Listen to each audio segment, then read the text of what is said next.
This is your ultimate stop for everything sports. The Golden State Media Concepts Sports Podcast. Should I say more? From the NFL, MLB, the NBA to MMA, it's all in here. The Golden State Media Concepts Sports Podcast. Listen now.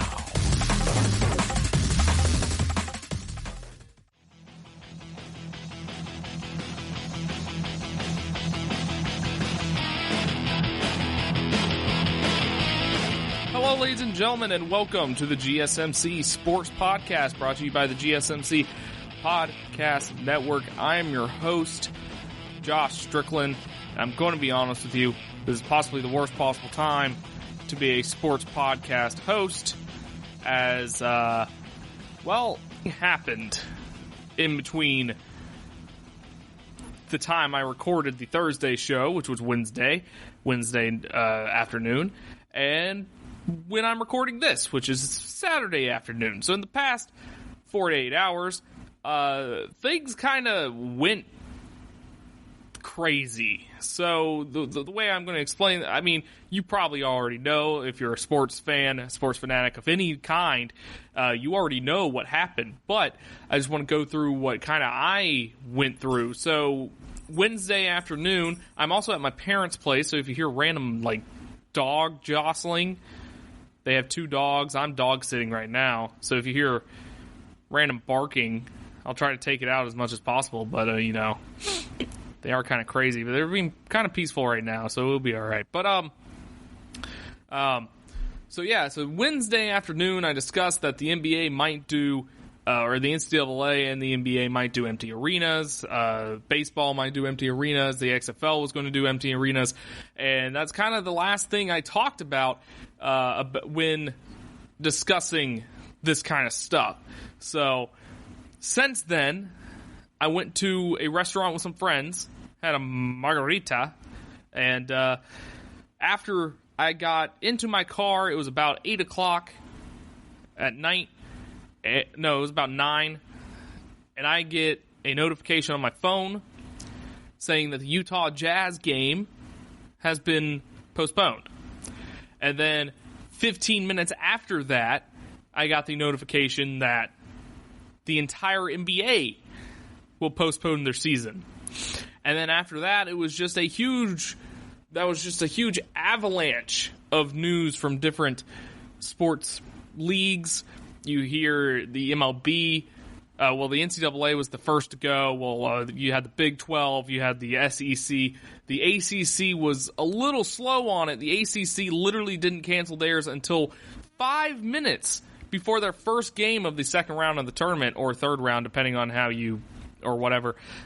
Before, at 12:15 or something like that, for their 12:30 game between Florida State and Clemson, they canceled the game.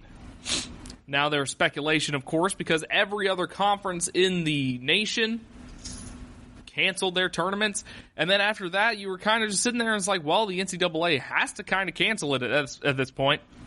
Then you hear Kansas is dropping out of the NCAA tournament. They're not doing any athletics until this whole coronavirus thing is under control. Then Duke announces the same thing. And then slowly after that, the entire NCAA stopped March Madness. They stopped the women's basketball tournament. They stopped the College World Series. They stopped all sports, all spring sports, winter sports, which brings up some caveats to that, which include scholarships and eligibility, years of eligibility. Will these seniors get their year of eligibility back? I mean, you're basically losing all of your season to something you don't expect to happen, of course. So the big topic in the NCAA is whether they will get their eligibility back. And then, after that, it was just Major League Baseball canceled spring training, and they're going to move back opening day 2 weeks, which might get moved back more.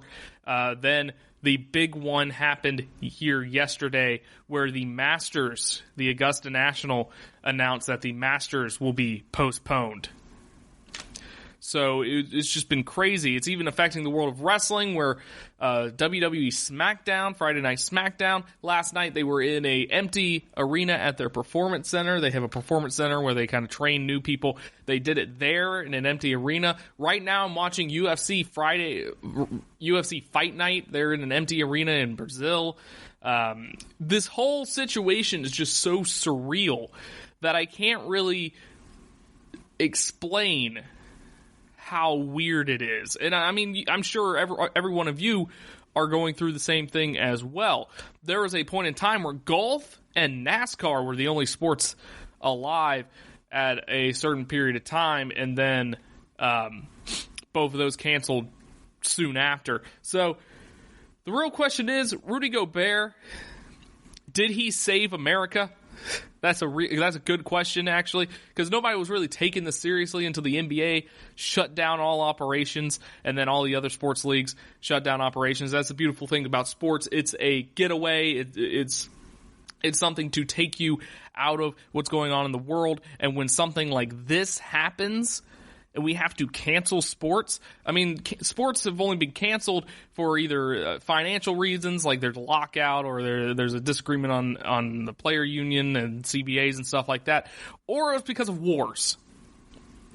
Disneyland, Disney World, they closed down. They only closed down 3 other times. Disneyland, at least. Disneyland closed down for the assassination of John F. Kennedy. They closed down for a huge earthquake that happened in California in the 90s, and they closed down for 9/11, September 11th.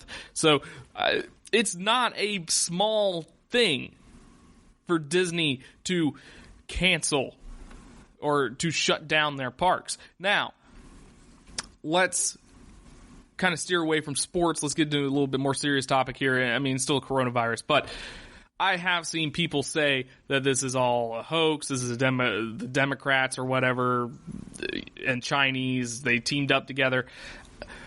Listen, I don't care what your political affiliations are. I really don't. But when billion-dollar corporations that do nothing but try to make money, like the NFL, like the NBA, like Disney, when they literally all they do is try to maximize their profit at every turn. When these companies are shutting down and losing, hemorrhaging money, they're going to the NBA, the NFL. Think about the XFL. The XFL is going to be hemorrhaging money. I'll talk about the XFL later in the show. So these leagues are going to be losing money, especially since more and more owners and players are announcing that they're going to pay employees for time that they're going to be missing, arena employees and all that. I mean, that's not going to be cheap, and you're not getting any revenue coming in. So these companies, these corporations, these mega corporations, billion-dollar corporations are losing out on getting a profit because of this virus. So if you're not taking it seriously, I'm not telling you to go out and purchase all the toilet paper, because that's kind of stupid too. But just be cautious. It is I mean, I've mentioned it before that it might be blown out of proportion. I've kind of changed my tune. I feel like I've changed my mind as we keep going, which makes sense, because as you get more and more information, you should be able to change your mind if more information changed your mind. So here's what I'm telling you. Just be cautious. If you're working from home, if you're one of those people that are able to work from home, stay there. Only go out for essentials. Only go out for like food and stuff. Wash your hands. Make sure you stay away from sick people. If someone in your life is sick, just try to make their lives easier. Try to make sure they stay quarantined and don't go outside and all that. And hopefully all of this will kind of blow over before football season starts, because I'm not really sure what the NFL is going to do if this isn't done by then. I mean, we could potentially have the Masters in October, which means October could be a really fun time.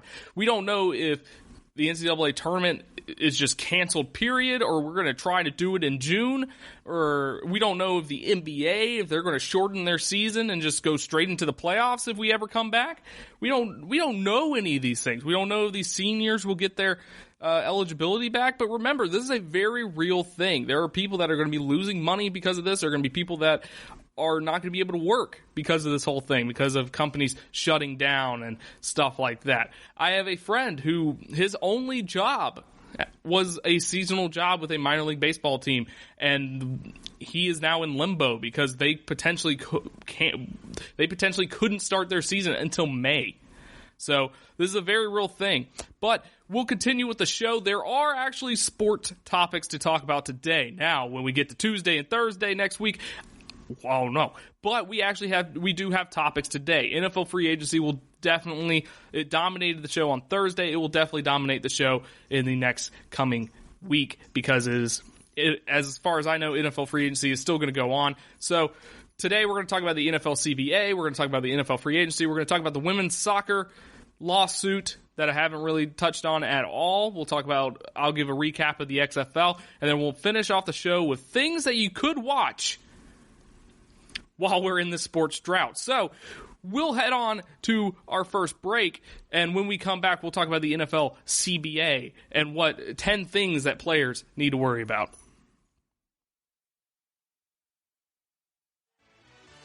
Are you looking for the very best NFL and college football podcast? Then check out the GSMC Football Podcast. Get the latest football news both on and off the field. From the NFL Draft to trades to the rumor mill to the NFL Combines. They got you covered. That's GSMCpodcast.com/football-podcast. Get updates on college rivalries, game day insights, and much, much more. It's football talk the way you want it. This show eats, sleeps, and breathes football. Don't forget to like them on Facebook and follow them on Twitter. Visit GSMCpodcast.com for more info.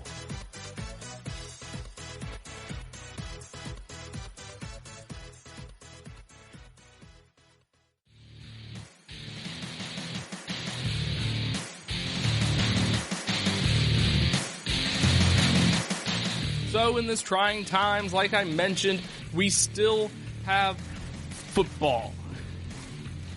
Technically.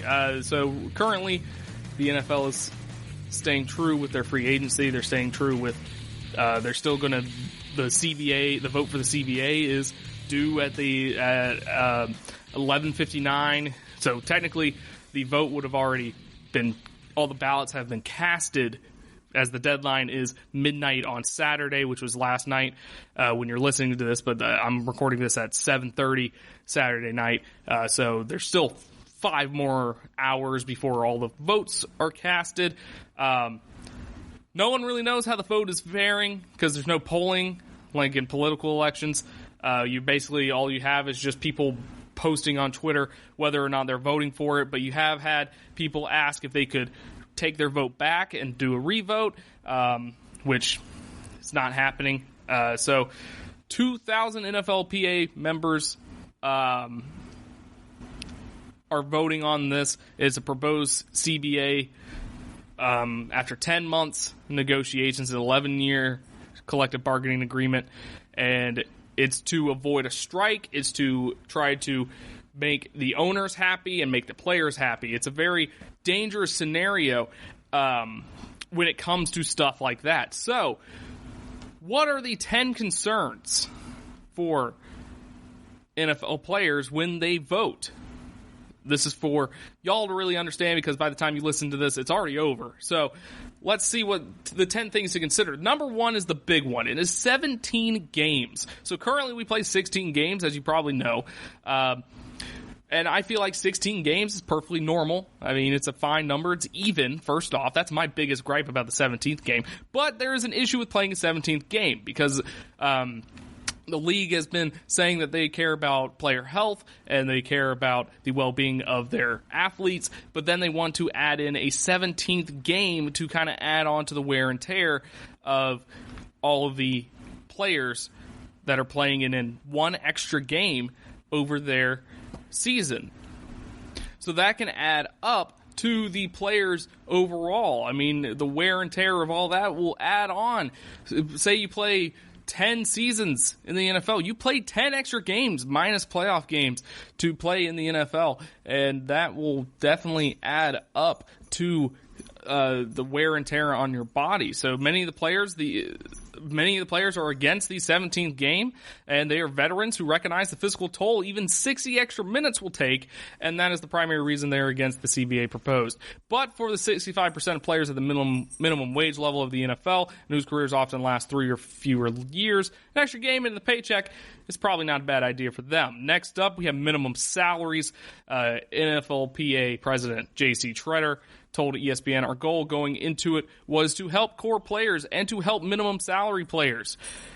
So the NFLPA first asked the NFL to double minimum salaries to $1 million, but got a 20% increase in year one, more than doubling by 2030. To critics of the deal, this reeks of the NFL pitting players against one another by using higher minimums to drive a wedge between union members. Perhaps, but the truth is if there is a salary cap, then raising minimum salaries by definition depresses how much there is to pay higher paid players. A key criticism of the current deal is it created a haves and haves not league. Next up, we have revenue sharing, which is the money, the big aspect. You have to think about players get a bump from 47% to 48% of revenues in this deal, and the number goes to 48.5% when a 17th game is added. Media revenue rise to a certain amount because the owners are going to be making big money by selling this extra 17th game and the extra playoff game. They're going to be making money when they redo these TV deals, and we'll find out if this goes through. We'll find out how much money they make off those TV deals because they're trying to get this done as soon as possible so they can work on those TV deals. Many players want to see a 50-50 split. Of course, owners not going for it, of course. 1% increase may not seem like much, but the NFL is expected to generate more than $200 billion over the lifetime of this CBA, which is 11 years. A 1% increase is billions of dollars, of course, spread over 11 years and 32 teams. The effective salary cap benefit is not very dramatic, so not that big of a deal, but still. Number 4, deal term. The NFL in 2011 signed the longest CBA in history of pro sports at a decade and without an opt-out option. Owners like that certainty. NFLPA leadership appears to as well. So that's just they want to make it 11 years. It's so we can not have to deal with this every other year, every couple of years or something like that. It's good for stability in the league in general because also by the time the next CBA goes up and they're negotiating for the new CBA, it will be a whole new stock of players who probably have their own issues with how things are done now. So it's actually kind of better for the NFLPA for the long term because there will always be new things to add on to it and new things to argue about. So that's an interesting one. Pensions is number 5. By some accounts, the proposed deal infuses $2 billion more into pensions for both current and past players. Ex-players, especially those who played before 1993, have long complained about their mediocre pensions. And this deal goes a long way to fix that, even creating a new benefit. The 700 players who played at least 3 years, but not 4, before 1993 will get $22,000 annually by 2025. So that's nice. Disability is number 6. In 2007, congressional hearings on why so many former NFL players were turned down in their disability claims before NFLPA panels. The NFL made a key switch using Social Security disability metrics to determine eligibility. The CBA eliminates that by 2025, allows the NFL to deduct Social Security disability payments from NFL payouts. Former player advocate Sheila Dingus, awful name, said her phone has rung constantly since this became apparent. My Twitter's been blowing up. The problem is that people have built their lives around believing this is their income. But there is not a lot of money at stake in the big picture, perhaps $300,000 or less for the NFL to pay annually in disability payouts. Number 7 is player discipline. Most assumed the player discipline decisions would shift away from the commissioner. It's been royal and I can't say that word actually. You got Deflategate, you got Bountygate, you got Ray Rice, other things going on that Commissioner Roger Goodell has not done a pretty good job. He has not done a good job at monitoring those situations. So under the current CBA, the commissioner or his delegate hear discipline cases and also the appeals. Under the proposed new system, a neutral arbitrator is appointed. So this helps players because they don't have to deal with Roger Goodell kind of being the judge, jury, and executioner there, and you get kind of more consistent consistent rulings on things such as spousal abuse or on rule breaking like Bounty Gate or Deflategate. Number 8, player data. The 2011 CBA has 5 mentions of the word censor. Not the one with the C, the one with the S. The proposed 2020 version has 45. Since 2011, the league and teams have deployed a wide variety of sensors that measure things like performance, biometrics, even sleep. Who controls that data, though? By and large, the players do, according to the new CBA, but the league receives permission to share the data in certain circumstances. So how fast a player runs is shared with the broadcaster, stuff like that. So that could be interesting in helping broadcast. I know MLB has their StatCast broadcasts, which are very interesting to watch, by the way. They have launch angles, they have exit velocity, and stuff like that. Spin rate on curveballs, which is very interesting information. It would be cool to see like the spin rate of the rotations per second of a perfectly thrown spiral by Aaron Rodgers or something like that. That would be a cool thing to kind of keep the audience in. It would be interesting to say the least. Number 9 is endorsements. The NFLPA long has had a commercial agreement with the NFL in which the league pays the union not to sign sponsorships with companies that conflict with league partners. So the NFLPA will not sign a Coke deal because Pepsi is with the NFL. Players individually don't have that restriction,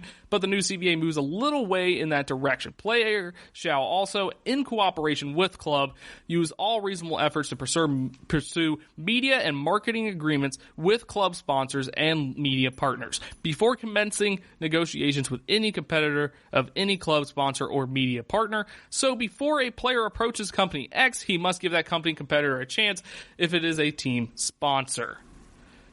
So that's just a little advertising stuff. Not that big for the average person, obviously. And number 10 is practices. If we're going to add a 17th game, off-season and in-season practices must be reduced. That is a huge thing because that will help with the wear and tear, to reduce the wear and tear. One of the 4 preseason games will be eliminated as well. That will make it 3 preseason games. And this seems like a good thing for players. For some trying to make the roster, the loss of practices and preseason game could be a drawback for all those fringe guys. But there are 2 more practice squad players per team added to the CBA. So there you go. Those are the 10 issues the players need to consider when making this deal. And we'll find out. I'll tell you on Tuesday what happened with the CBA and if it got denied or if we're heading towards a strike, which would be a very ill time. Well, actually, it might be a best time to do a strike because we don't know if we're going to play in the fall. So when we return, I will go back to that top 100 NFL free agents list. And I think I only got to like 19 or something. So I will go back through that, and we'll talk about that when we get back.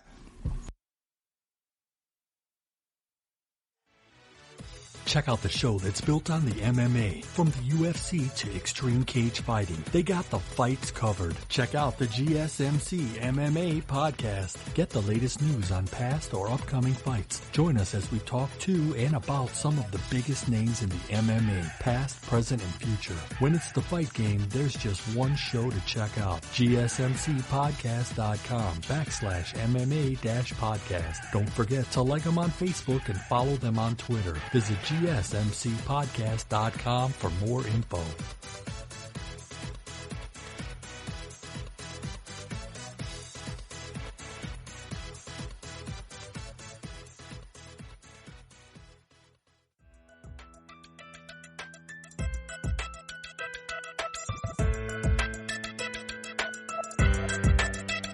Like I mentioned at the beginning of the show, NFL free agency is still happening. The start of the new league year is March 18th. It is currently March 15th as you're listening to this. We are getting closer and closer. Of course, you have the major free agency. You have Tom Brady. You got all the QBs that are available, like Jameis Winston, Ryan Tannehill, Teddy Bridgewater, those guys. It's going to be interesting to see how everything shakes out. So on Thursday, I pulled up 100 free agency predictions article by The Athletic. and I only went through 19, and that's mostly because there's mostly a lot of quarterback talk and a lot of bigger players. So we're going to get towards some lower players, some offensive linemen and stuff like that, which, no offense to offensive linemen, they are the most important players on the field, but it's just how it is. I mean, yeah. So we're going to start off with AJ Green, actually. AJ Green, this writer is saying that he'll either be tagged or receive an extension with Cincinnati, which I think would be a great idea for Cincinnati. They're planning on getting Joe Burrow in the draft. They're trading Andy Dalton for some picks or for something. So getting AJ Green back will not only help your rookie quarterback with an elite receiver, but also you continue having an elite receiver like AJ Green, which is never a bad thing to have. So keeping AJ Green will be a great thing. Franchise tagging him might save money in the long term, which seems to be the Bengals' MO, is saving money. So there we go. Next up, Dante Fowler. He signed a 1-year, $12 million deal with the Rams last offseason. He delivered career highs with 11.5 sacks, 12 QB hits. Will the Rams reward him with a long-term deal? This article says they will. So Dante Fowler played really well with the Rams. It would be a nice, other piece on that offensive line with Aaron Donald. The Rams kind of had a down year this year, but they could bounce back easily if they get their offensive woes figured out. Their defense was still playing at a very high level. So Bud Dupree, sounds like the Steelers are going to try hard to hold on to Dupree, whether that means an extension or the franchise tag. Dupree is not a prototypical difference maker edge rusher, but he can fill multiple holes in Pittsburgh's scheme. Joe Thuney, offensive guard. Ryan Fitzpatrick was sacked or hit on 26.7% of his pass plays last year. That ranked 32nd out of the 34 qualifying quarterbacks. Brian Flores is familiar with Thuney from their time in New England, and the Dolphins begin to build up their offensive line. So this article is saying that he'll go to the Dolphins. Dolphins get much needed help with that offensive line. Potentially getting Tua Tagovailoa. Offensive line will be good to help out your new rookie quarterback sitting behind Ryan Fitzpatrick. And then you have Josh Rosen also there. So, Dolphins killing it on the offensive line. Killing it on the quarterback game, I should say. Next up is the big one. Big one for the Tennessee Titans. Derrick Henry. I mentioned on the last show that Ryan Tannehill's not necessarily that important.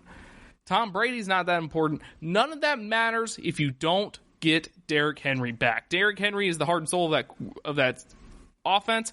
If you get Tom Brady but you don't have Derrick Henry, then there's no point. You don't have a run game anymore. You don't have a menacing running back that teams can focus on stopping. Which, with a quarterback like Tom Brady, you kind of need something like that. I don't think Tom Brady's ever worked with a dominating running back like Derrick Henry. So if there's no agreement on the new CBA, teams can use the franchise and transition tags this offseason.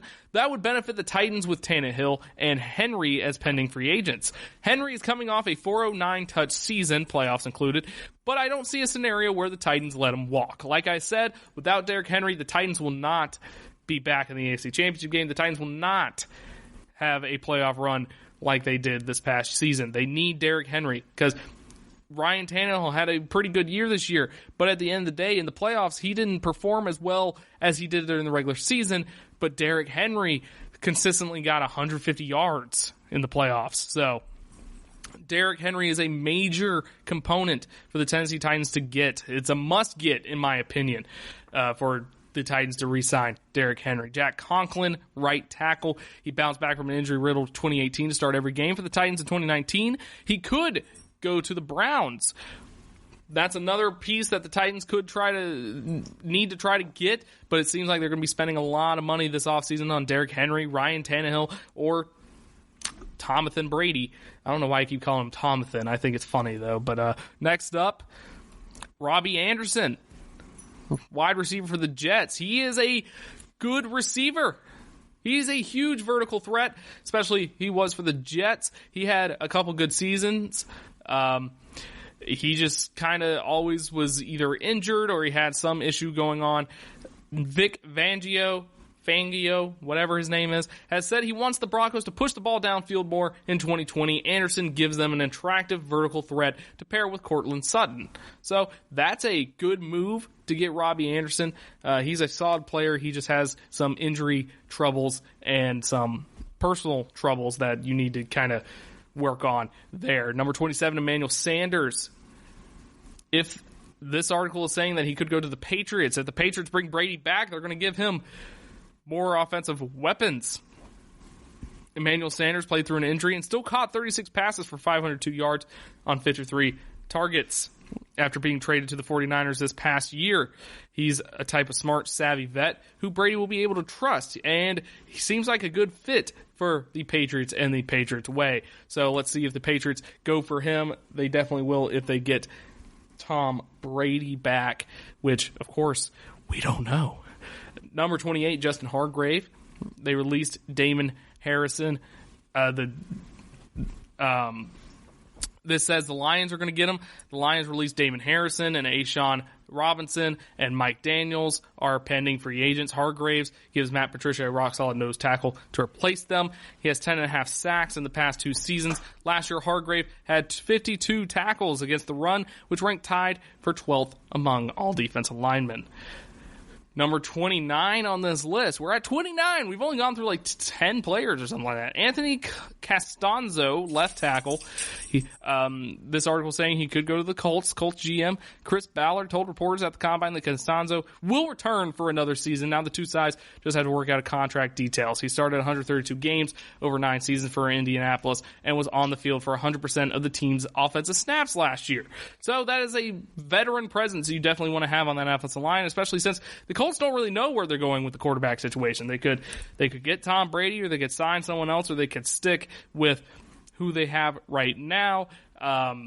So they're in also a very interesting quarterback situation, which I feel like every other team in the NFL has a very interesting quarterback situation going on.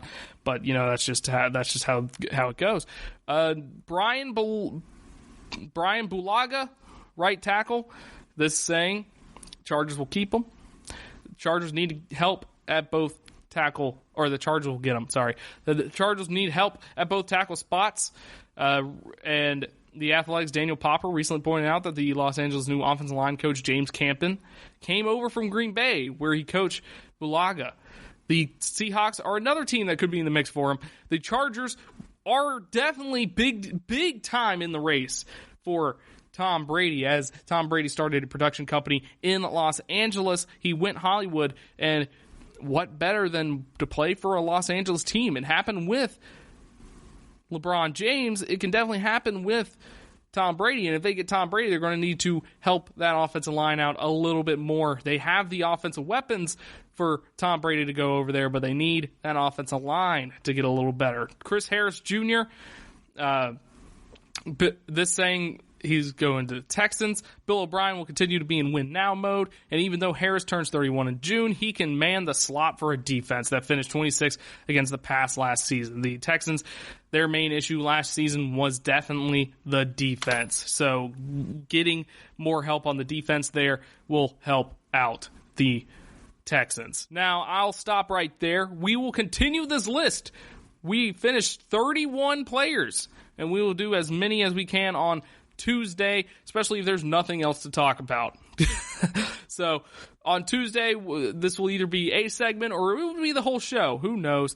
Who knows what's going on? Nobody knows what's going on in the sports world. But we will continue this on Tuesday, and then Thursday, hopefully, we will have some free agency news to talk about and discuss. So when we come back, we'll be talking about the women's soccer lawsuit. Are you looking for help for your fantasy football team? Check out the GSMC Fantasy Football Podcast. Get today's best advice on who to start, who to sit, even who you should draft. From sleeper picks to red hot lineups, they got it all covered for you. That's GSMCpodcast.com/fantasy-football-podcast. We'll cover traditional leagues, dynasty, PPR, even IDP leagues. When you need fantasy help, there's just one show to hit up. Don't forget to like them on Facebook and follow them on Twitter. Visit GSMCpodcast.com for more info.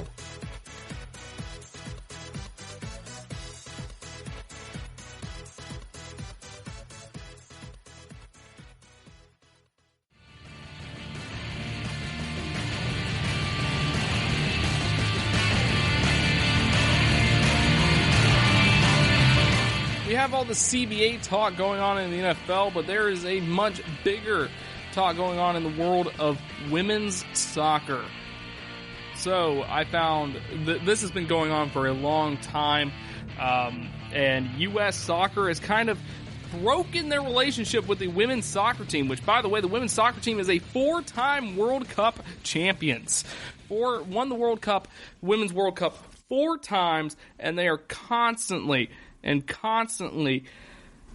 being told that they're not as good as the men's team, and they shouldn't be paid anywhere near as much as the U.S. men's soccer team. So how does U.S. soccer heal the relationship with their own players, as the Federation's attorneys made the argument that the 4-time World Cup winning U.S. women's national team had neither the strength nor the skill of the men's national team?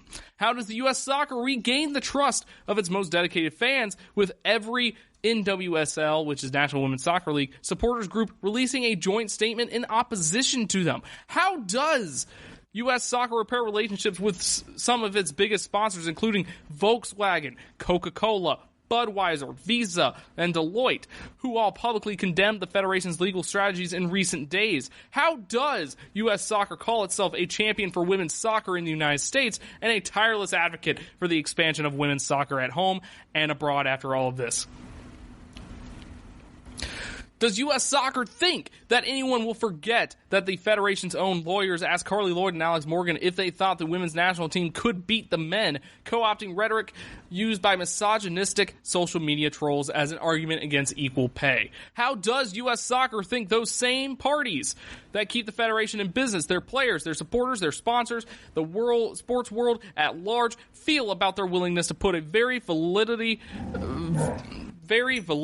of women's sports on trial over biological differences between men and women? So, as I'm trying to stop these dogs from fighting each other at the moment. So this all began because U.S. soccer does not want to give the women's team fair pay. The women's team is, of course, not asking to be paid exactly the same, but to have these, it's kind of the issue with the WNBA as well, where they're not necessarily asking for the millions and $100 millions of dollars that some of these basketball players are getting, some of these NBA players are getting, but they're asking just for a fair percentage, because the percentage of revenue that goes to players in these women's leagues are a lot lower than who goes to the men's league. And I've seen a lot of people talk, there's a lot of misogyny going on about when you talk about topics like this. Like, not only do you have people saying, why would you watch women's sports? Why would you do that? Well, the fact of the matter is, when the Women's World Cup comes on every 4 years, I see people constantly saying, oh yeah, America, woo! You obviously care about women's sports when it's winning on a international scale. So, these revelations about the USSF's legal approach were laid bare in court filings made available late at night on March 9th, and the public reaction since has been the strongest yet of the years-long equal pay battle between the players and U.S. soccer. So strong, in fact, that it might have finally proved to be the tipping point in public perception, turning it fully and unequivocally against the Federation. The team made their displeasure known publicly and powerfully in their final She Believes Cup match on Wednesday, stepping out onto the field in Dallas wearing their warm-up jerseys inside out. This hid the U.S. soccer crest from view, but thanks to embroidery, kept the 4 stars for their 4 World Cups visible. So, the player said in a statement, "We wanted to stand together as a team and make a statement on behalf of all women and girls that the Federation's comments are unacceptable. We love this sport and this country, and we cannot stand for this misogynistic treatment." But let's be clear, U.S. soccer's line of thinking is not anything new. It's merely a more extreme version of their patronizing and paternalistic approach to the women's game. You could tell as much on ESPN's broadcast of that Wednesday game against Japan. Years of frustration were audible in one simple sigh from a former U.S. WNT stalwart and current commentator Julie Foudy, as play-by-play announcer Sebastian Salazar read an apology from U.S. Soccer President Carlos Cordero live on air, an apology issued just moments before the U.S. won the game and wrapped up the She Believes Cup, timing that ensured that the players' accomplishments in this tournament were somewhat overshadowed again. Cordero apologized for the offense and pain caused by language in this week's court filing. In other words, only for the language itself, not the content of the argument or the thought process behind that content. But the language apparently did not reflect the U.S. Soccer's values as a federation. But as of right now, it's entirely unclear what those values actually are. Since that apology, other major voices in American soccer have weighed in. U.S. Soccer Vice President and former U.S. national team player Sydney Parlow Cone tweeted that she was hurt and saddened by the filing and promised to continue to work to forge a better path forward in a tweet. She also disavowed the troubling statements. It is unclear how she could have been unaware of the direction of the Federation's legal argument, considering it has been in the works for months and previously used in February's motion for summary judgment as well. MLS Commissioner Don Garber promised to immediately address the content of U.S. soccer filings with the Federation's board of directors as well. Chris Ahrens, chair of U.S. Soccer's Athletes Council, has tweeted that they requested a meeting with Federation leadership and the legal team to demand better. Grant Wall of Sports Illustrated has called for U.S. Soccer President Carlos Cordero's resignation, which he did resign, by the way. He resigned Friday, I believe. U.S. Soccer has made one course correction in light of the pressure changing counsel to Latham and Watkins from Seaforth Shaw LLP. So, U.S. Soccer took the low road here. The women's national team just wants better pay. They want fair pay, because they are getting paid a lot less for doing a lot more. So the main argument that has been made from U.S. Soccer is saying that they are not as skillful and they are not as talented as the men's soccer team. And my reaction to that is, how many World Cups has the U.S. men's soccer team won? How many? Anybody got a number? 'Cause I know a number is 0. This whole situation is kind of asinine to me, just because the fact that our women's team is literally the best in the world. Literally the best in the world. Any other country, if their women's team, like for instance, if Japan beat us in the World Cup, at least like in one of these times or anything like that, they'd be treating their women pretty well. So how does the U.S. soccer team come back from taking the low road? However they do it, if they do it, it's going to take a long time. There are simply so many instances of sexism to be made up for. Yes, the current equal pay lawsuit was filed in 2019, but the players' EEOC complaint was filed in 2016, and some versions of the same fight has essentially been happening since the WNT, the women's national team, began playing, and that goes back decades. So we have a historical example. In 1999, the World Cup winning women's national team engaged the Federation over higher pay for the 2000 Olympics after rejecting a last-minute contract offer from U.S. Soccer. The Federation ended up sending a replacement team with younger players to a January tournament as the World Cup winners boycotted. The Federation Secretary General at the time, Hank Steinbrecher, told the media that those players were currently unemployed as they chose not to play for their country. Soccer America noted in their 2000 coverage of the boycott, U.S. Soccer simply didn't care about how things looked. It's a very vogue thing to be on the side of women on this, said Steinbrecher at the time. We're going to do what we think is best, regardless of what the media has to say or uninformed people have to say. So this is a thing that's been going on for a while, and it's really terrible that the women's soccer team has to go through stuff like this, and people kind of don't give them the respect they deserve, because they really do deserve respect. The U.S. women's soccer team is one of the best soccer teams in the world. Now, of course, you could say women-wise, because probably men's national team, probably the U.S. men's national team could beat them. Sure. But how much has the men's national team accomplished?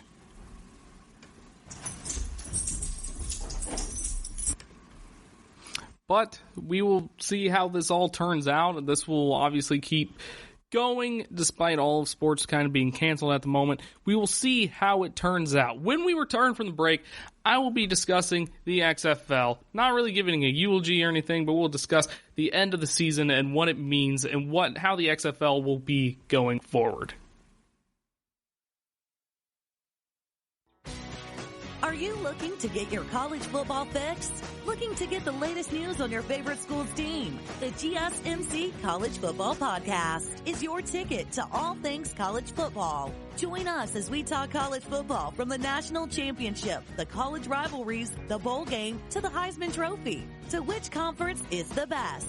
We've got you covered for the Big Ten, SEC, Big 12, the Pac-12, ACC, and everything in between. Download the GSMC College Football Podcast on iTunes, Stitcher, SoundCloud, Google Play, or anywhere you find podcasts. Just type GSMC in the search bar.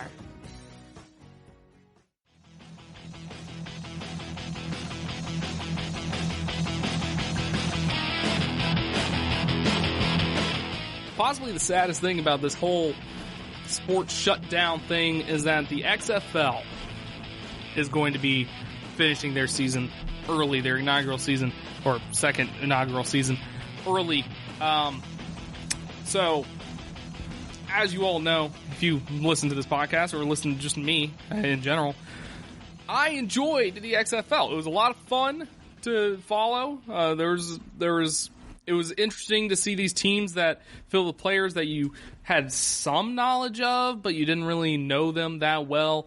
And it was interesting just to give analysis on teams and see how teams fared week to week. It's not like the NFL where, like, if the Browns get like a couple wins, you're still overly cautious about it. If a team got a couple wins, then you were like, oh, look at that. They're on a hot streak now. And stuff like that. I mean, there were plenty of stories going on. For instance, the fall of Cardale Jones and the DC Defenders. They started off the season 2-0, looked like the best team in the league, and then they fell in their last two games. They won their fifth game to go 3-2. Their offense still looked pretty bad. They didn't play Cardale Jones, and it was interesting to see how that would go. Then, of course, you had the 5-0 Houston Roughnecks with P.J. Walker, which P.J. Walker probably earned himself a spot on an NFL roster for the upcoming season. If there is an upcoming season, of course, in the NFL. You had the Houston Roughnecks with Cam Phillips. Cam Phillips, breakout star of the XFL. He was an amazing, leading in every single receiving category. And it just sucks that we won't get to see how the season turns out, how the season just kind of continues. You had Tampa Bay Vipers who struggled. Like, you could see the progression that they went through, the improvement that they went through week for week. They started off getting destroyed, only scoring 3 points. Then they went the next game, lost in a close one, but they scored like 9 points, and it still didn't score a touchdown. Third game, they finally scored a touchdown, and their offense just seemed to be rolling still. And then the fourth game, they finally won. The fifth game, they looked like they were going to blow out their opponent, the LA Wildcats, and then they kind of choked. So the progression on the Tampa Bay Vipers was very interesting because they had the best offense in the league. I mentioned that on Tuesday in the power rankings. They had the best offense in the league. And it's very sad because they could have easily won the last 5 games and been 6-4 and maybe potentially making the playoffs the way things were going. I mean, the only team that was guaranteed to make the playoffs at the moment was the Houston Roughnecks, because even St. Louis, the Battlehawks, they were 3-2. They were pretty dominant through their 3 wins, but then they had that tough game against DC at the end there. And I hate it because there's so many what ifs on the season, but the XFL is doing the players right, saying that you will be paid for the rest of the season. You'll be paid like we didn't stop playing at all. And then, of course, you will have opportunities to jump to the NFL if so be it, and you can come back if you don't make it in the NFL. So XFL is doing everything right there. So they have the funding for 3 seasons. That's what Vince McMahon, that's what Oliver Luck said before the season started. So they have an opportunity to go for 2 more seasons. And I'm trying to figure out if the hype of the first season is good enough to boost the numbers, because ratings were pretty solid. I mean, they were outrating some NBA games. So there are fans there. Like there's LA was kind of a different thing, but LA is a tough crowd overall. But I mean, St. Louis, they were getting 27,000. Seattle was getting 27,000 people. DC at home, I think that stadium only fit like 20,000 or something like that, but they had it packed every week. So I mean, the fans were there. The fans are there, and with an extra year of where everyone is, an extra year under the belt, it should be better going forward. Next season's going to be interesting. It depends if PJ Walker, it depends if Tiamu comes back, or we're going to have a whole new crop of players. We don't know. So it's going to be very, very interesting to see how things go. But I think one good thing about this whole thing is that because that these players are going to have an opportunity to jump to the NFL, more fringe players are going to see that and be like, okay, so the XFL is a legitimate path to get back into the NFL, to prove my worth and get into the NFL. And not only the rules changes that happened, the new kickoff system that they had was very interesting. People like that. The overtime system, which we unfortunately never got to see, the new overtime system, which was going to be like a shootout type deal. We never got to see that. Hopefully we see that in the second season, but that's an interesting concept that I bet people would love and probably would like it much better than the NFL overtime concept, because there's a lot of things people like more than the NFL concept. So you got that. Then you got the Skycam, the transparency of the refs explaining all of their moves, why they did this, why they did that, what they saw here, that the NFL could take. So the XFL, I mean, it had a successful first season. I know it got cut short. We only played half a season, didn't even get to play the playoffs. But I think it was a pretty successful first season. You built up some stars in the league where they can go on the NFL and they can either make an NFL roster or they can come right back and you still have some star power, which I think that's the biggest issue with the XFL, right? Keep people engaged, because everybody knows sports are all about the stars. You have to have the stars to kind of bring people back in. Nobody will watch the NBA if there weren't players like LeBron James, Giannis, Joel Embiid. It's all about players. It's all about players. That's why the NBA has become the fastest growing sports league in the country, because they have these players that have fantastic personalities, and they're so good on social media that people like them on a personal level. The NFL, they have players that people like on the NFL level. NCAA, even college teams, the way college social media are going, Clemson with their vlog series, other teams with their highlight packages and stuff like that, you get a personal connection to the players on those teams, and you'll always know, it's like, hey, that guy played for my team, so you have that kind of faith with it. So, I'm very saddened about this, especially since I was a huge fan of the Alliance of American Football. That ended short. That had a short season as well, but that was kind of a different ending, of course. That was more of a financial ending than hey, we have a pandemic and a national emergency going on, so we're going to stop playing. Those are two different things. I still think the XFL is going to have enough support to survive more than 3 years. I think more and more players are going to realize, it's like, hey, that's actually a valid way to get into the league, especially with these college players upcoming. There's always, every year, there are college players that don't get drafted to the NFL. They see the XFL, they say, hey, that actually worked out. They didn't screw their players over. They didn't make them pay for their own hospital bills and pay for their own flights. They actually paid them for the rest of the season, even though unforeseen circumstances happened. That is a well-run league that we could go to and hone our skills, get better, and get some professional football experience. So the XFL, I feel like, really did win in the past this past 5 weeks. I know people who watched it. I know people who enjoyed it. I enjoyed it. It was a fun league to watch. It was a fun league to keep track of.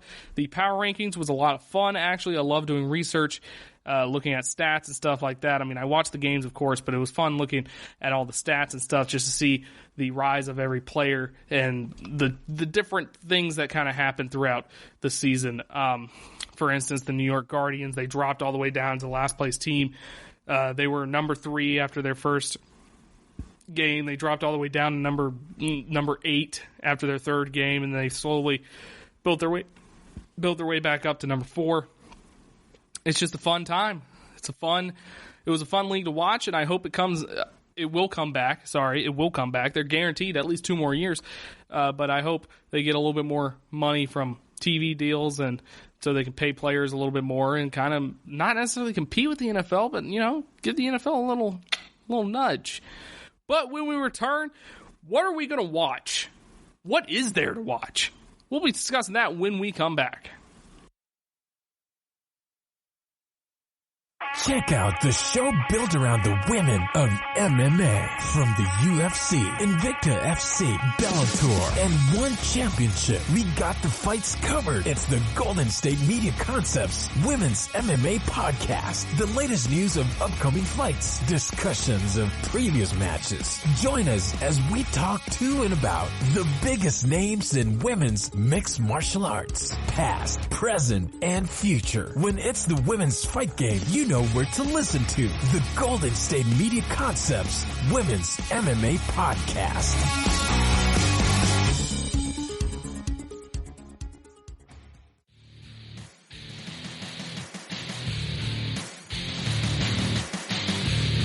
I am sitting here watching UFC because UFC is on ESPN right now. It's kind of the only thing on right now.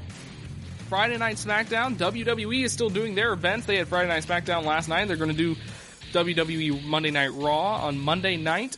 But some people don't consider those sports. UFC is currently on right now, although there's some red tape going on right now because they said they weren't going to test their fighters before they, hugged each other for 15 minutes and then they're fighting right now. I'm watching this. Lee versus Oliveira, and it's the lightweight main event. They're in the second round. There's 2 minutes left. They're both on the floor, just touching each other all over the place. That sounded a little dirty. I apologize for that, but that's just kind of how the UFC is. But what is there to watch? Right now, I'm in day 3 of this. This is day 3. Thursday, I was going to watch the ACC tournament, and then that got canceled. That got canceled literally 5 minutes before the game was about to start. Then after that, I was kind of like, what is there to watch? Now, of course, some soccer leagues overseas are still going on. Some soccer leagues have not stopped yet. But other than that, MLB, there's no spring training. NBA, there's no NBA games. There's no college sports in general going on right now. High school sports are still happening. I know 2 high school baseball games were played in our minor league stadium here in Greenville today, and I'm not going to go out and watch a high school baseball game. Not going to lie to you. Last time I did that was when one of my friends was in the state championship game, and not going doing that again. You have that. You have there's no. Yeah. There's no hockey. Hockey's done as well. Hockey's suspended all operations. So what is there to watch? So, of course, you can do what my dad does. My dad has been on YouTube for the past couple of days just looking up ejections from MLB and, best basketball upsets or whatever. These compilation videos on YouTube. Oh, man, sorry. These compilation videos on YouTube, just trying to get that fixed. I was thinking about watching the entirety of the first season of the XFL, and I mean the first season in year 2000, because the entire season of that is on YouTube. You can watch old games. I was thinking of doing a series. This is a general what you can watch, and also be a state of the podcast kind of thing. So I was thinking of watching older games and just kind of doing a recap on them on the podcast. If it gets dire there, like I said, we have the NFL free agency, so I'm not too worried about content for this next week. But after this week, it's going to be probably a struggle. So I'm getting contingency plans going right now. But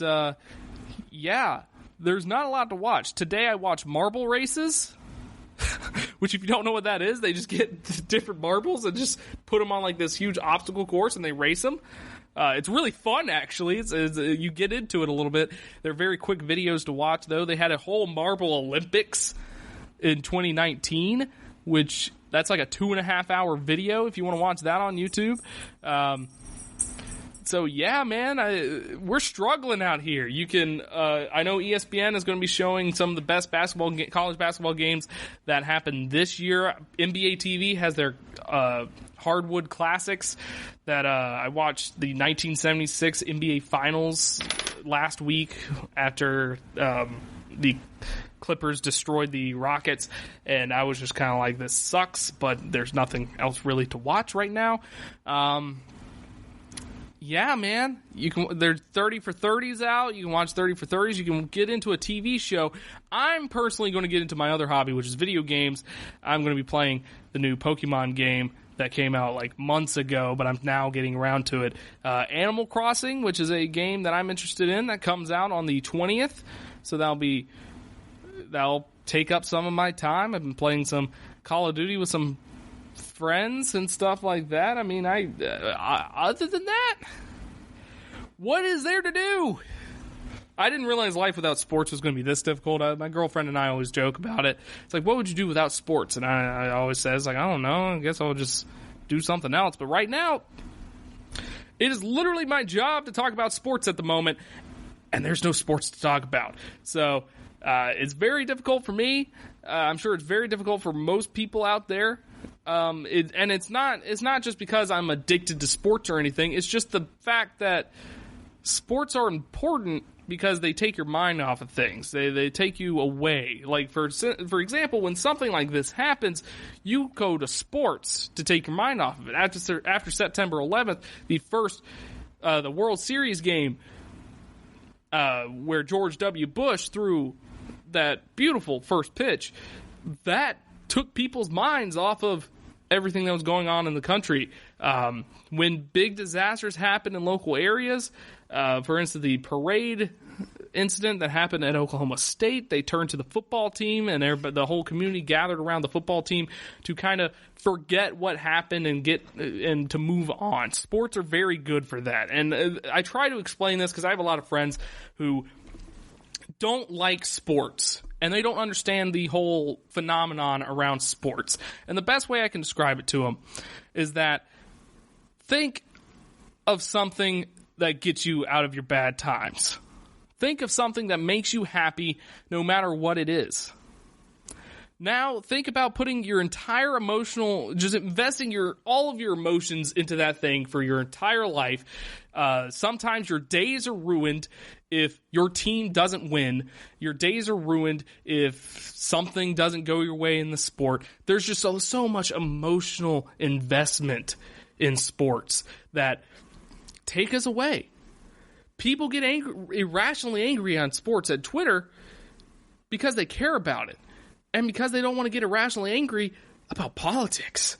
Because, man, one thing I do not want to do is talk about politics on Twitter. Two of my biggest pet peeves are arguing sports and arguing politics, but I'd much rather argue sports than politics on Twitter. Much rather. It is so much easier to argue sports on Twitter than it is politics. And then, some NBA teams are simulating their games on NBA 2K20, which that's a cool thing to do, in my opinion. I think that's really cool of them. I mean, that's entertaining. It kind of gets you that dose, even though it's kind of fake. People are betting on it. People are betting on the weather, apparently. So, there is not a lot. I watched ESPN last night. ESPN was covering cricket, because cricket's still going on, apparently. And I was like, oh my God, we are in DEFCON 5 right now, because they are covering cricket. They don't even cover hockey like normally. They're covering cricket right now because there's nothing else to cover. But they have UFC going on right now. This is literally, as far as I know, this is the only sporting event national sporting event that is going on at the moment because of this coronavirus. But they are in Brazil at the moment, which I think there's only like a couple cases in Brazil. It's not a big issue in Brazil at the moment. But yeah, so just find a niche, watch old boxing matches. That's something I'm considering doing because I've never watched George Foreman or watched Muhammad Ali or something like that. I would consider watching old sporting events like that. Watch old football games, relive some memories, relive some games that you've been a part of or you were at or you remember watching as a child and you want to kind of relive some memories. I'm thinking about doing something like that as well. Just do anything, play video games, start exercising. Maybe if you don't exercise regularly, you could start exercising to kind of pass the time a little bit, get your mind off things. In this trying times, you definitely need a hobby, and our biggest hobby in the world just up and left. So you got to find something else to fill that void. However, the show must go on. I will be trying to come up with different ways to entertain you folks as we go through the sports drought we have at the moment. I will continue doing that on the Tuesday show. We'll be discussing more NFL free agency, and maybe I'll watch an old sporting event just to kind of get the lay of the land there, and we'll see how that goes. Thank you for listening, everybody. You could like, rate, subscribe to the GSMC Sports Podcast. I know this might not be the best time to do that, but like I said, I will be trying my best to entertain every single one of you. You can follow me on Twitter at Strickland_Josh. And stay safe out there, everybody. Stay clean. And I'll talk to y'all on Tuesday. You've been listening to the Golden State Media Concepts Sports Podcast, part of the Golden State Media Concepts Podcast Network. You can find this show and others like it at www.gsmcpodcast.com. Download our podcast on iTunes, Stitcher, SoundCloud, and Google Play. Just type in GSMC to find all the shows from the Golden State Media Concepts Podcast Network, from movies to music, from sports to entertainment, and even weird news. You can also follow us on Twitter and on Facebook. Thank you, and we hope you have enjoyed today's program.